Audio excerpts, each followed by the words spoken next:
Hello everyone, I'm Molly. I've seen a lot of misinformation, confusion, and a general lack of knowledge surrounding how to do metadata for Vocaloid maps.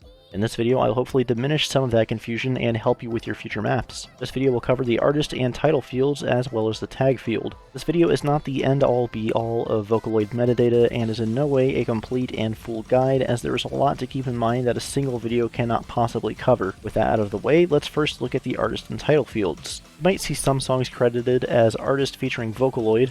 The reason behind that is they got permission. If we check the Vocaloid license, you can see that it says, if you wish to use the synthesized singing in any of the following ways or purposes, please in the first instance contact Krypton. Depending on the way or purpose of your intended use, a separate additional license from licensors may be required. If we then look at bullet point A, it says products on which names are credited as singer, artist, musical instrument, and the like, together with contract representation. This means if an artist wants to put artist featuring Vocaloid, they need to contact Krypton Future Media to potentially buy a license. This is all to say that if an artist does not put the vocal synth accompanied by their alias, such as Marutu featuring Hatsune Miku, you would not add Miku to the artist field, she would go in tags. The same goes for the title field. You would not put song title featuring Hatsune Miku just because Miku is the vocal synth. It would need to already be there. You will also commonly see artists put the vocal synth in a separate area of the title field. That is just an indicator of who the vocal synth is for that song. That is not necessarily a feature marker. Additionally, you should keep in mind that vocal synths aren't artists. They're mascots and software. If we check the OS ranking criteria, you can find at the top of the artist section the following.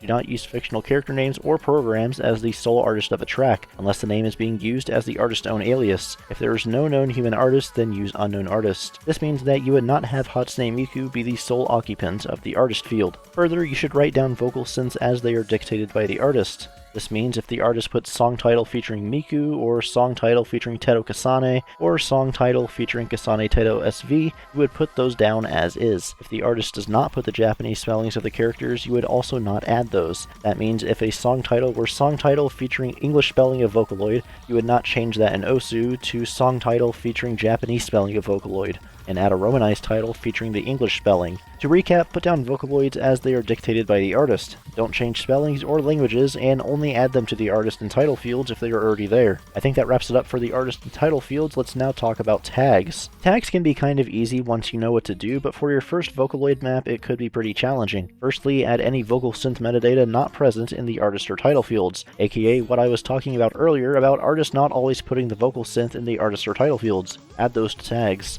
Next, add Vocaloid and the Japanese spellings with Japanese characters.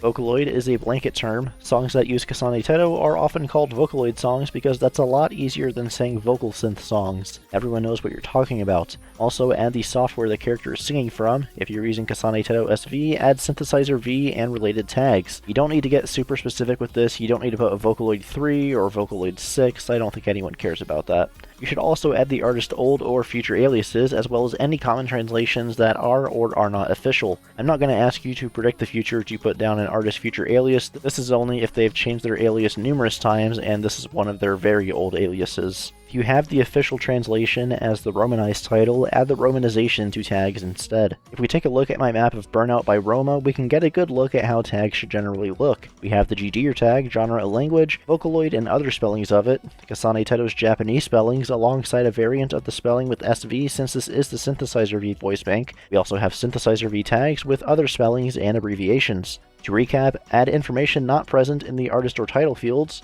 software, Vocaloid, aliases, and common spellings and translations. Again, this is not an exhaustive list of everything to keep in mind, just a general guide that will probably help you with most situations you come across. When in doubt, feel free to ask around. Thanks for watching, and have fun mapping.